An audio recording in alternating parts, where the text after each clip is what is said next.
Today, I'm going to show you how to set up a jar of vanilla extract that never runs out, never needs to be made from scratch again, and gets better every single year you leave it going. I have been running mine for over 3 years now. I will never go back to buying it. Stick with me because I'm going to walk you through the full setup, the exact ratio, and something about aged extract that genuinely surprised me once I understood it. That bottle on the baking aisle right now is mostly vodka. The FDA standard for vanilla extract is a minimum of 35% alcohol content. The product is alcohol, with a small amount of vanilla bean compounds dissolved into it. The label says extract. What it really is a waiting music fee. You're paying for the time it took to soak a few cents of bean into a few dollars of spirit, put it in a glass bottle, and move it to a shelf. A mid-range 8 Oz bottle runs $20 to $35, depending on the brand. An 8 Oz bottle of mid-shelf vodka costs around $4 to $5. Grade A vanilla beans purchased from an online supplier run about $7 per ounce. To make a full pint of extract at home, you need 2 Oz of beans and 16 Oz of vodka. Total cost, around $20. The store equivalent of 16 Oz costs $45 to $65, and it does not taste as good. That gap is just the beginning, and I will show you exactly why before this is over. The reason this works as a permanent music system comes down to how vanilla beans actually release flavor, not all at once, continuously. Months in, a bean is still releasing. Years in, it is still contributing. The flavor deepens over time in a way that does not peak and then stop. It just keeps layering. A jar you maintain rather than drain compounds on itself. Pull some extract out, pour fresh alcohol in, add a new bean or two, and that fresh alcohol immediately begins extracting from 3 separate sources. Old beans with years of steeping behind them, new beans releasing their first flush of flavor, and the mature extract already saturated in the jar, which begins flavoring the incoming alcohol from day one. 3 simultaneous avenues of extraction. No commercial bottle is made this way. Grocery stores cannot hold a product for 5 years waiting for it to develop. You can. The setup is simpler than you expect. But there are 2 decisions at the start that determine whether the jar you build today is mediocre or genuinely excellent. The ratio is 1 Oz of beans per 8 Oz of spirit. Write it down.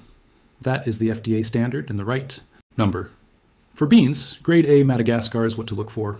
Plump, moist, full of music seeds. Not the brittle dried ones in the grocery store spice rack that sound like dry wood when you flex them. Online, 2 full Oz runs around $14. At the grocery store, a single bean costs $6. Same plant, 4 times the beans, a quarter of the price. A note on bean quality before you buy. The dried. Grocery store beans have usually been sitting in temperature-controlled storage for months.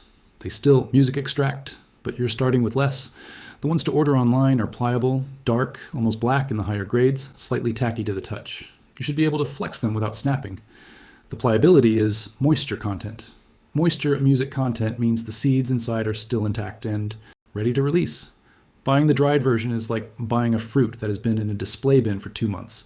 Still the same thing technically, not the same experience in practice. Music. For the spirit, start with vodka. Neutral flavor, cheapest option, lets the vanilla come through without competition. Clears throat. Bourbon adds a warm, slightly smoky edge.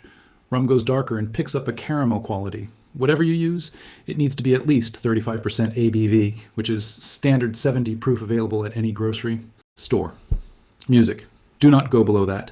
Vanilla beans contain both alcohol-soluble and water-soluble flavor compounds, and you need both the alcohol and the water in the spirit to extract them properly. Drop below 35%, and the extraction is incomplete regardless of how long you wait. Music. Split the beans before they go in. Run a knife along the length of each one. You're not cutting it in half. You are opening it, music, to expose the seeds inside, which carry most of the concentrated flavor.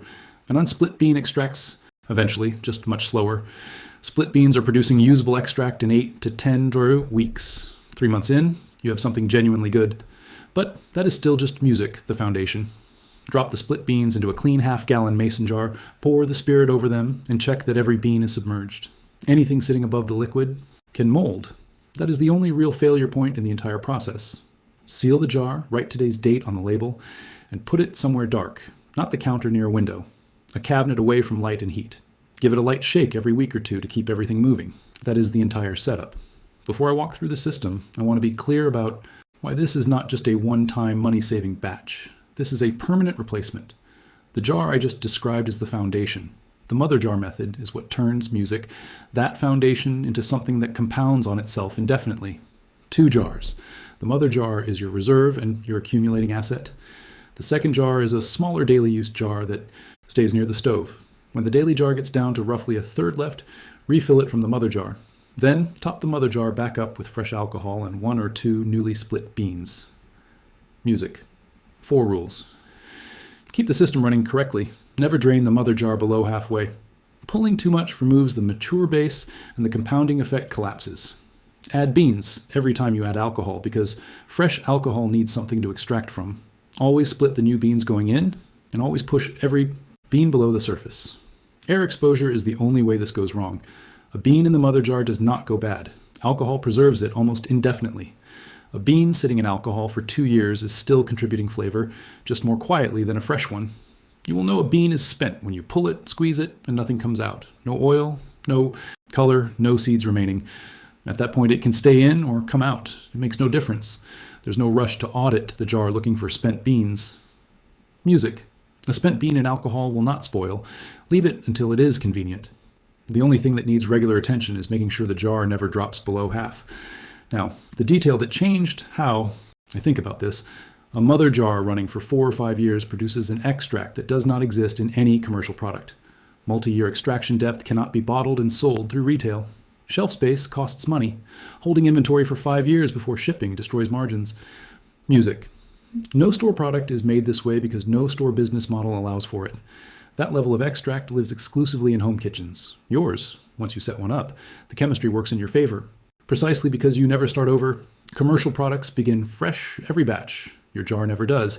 Mine runs vodka as the base mother jar and a separate smaller bourbon jar for baking specifically. 2 different flavor profiles, almost 0 ongoing cost. A splash of spirit and a new split bean every couple of months. That is the full maintenance schedule. Set one up this week. 3 months from now you have extract. A year from now you have something better than the store version. 5 years from now you have something genuinely irreplaceable. The store will still be charging $35 for the same thing it always was. If this is going in someone else's cabinet too, send it to them. Like the video if it's useful. Appreciate it.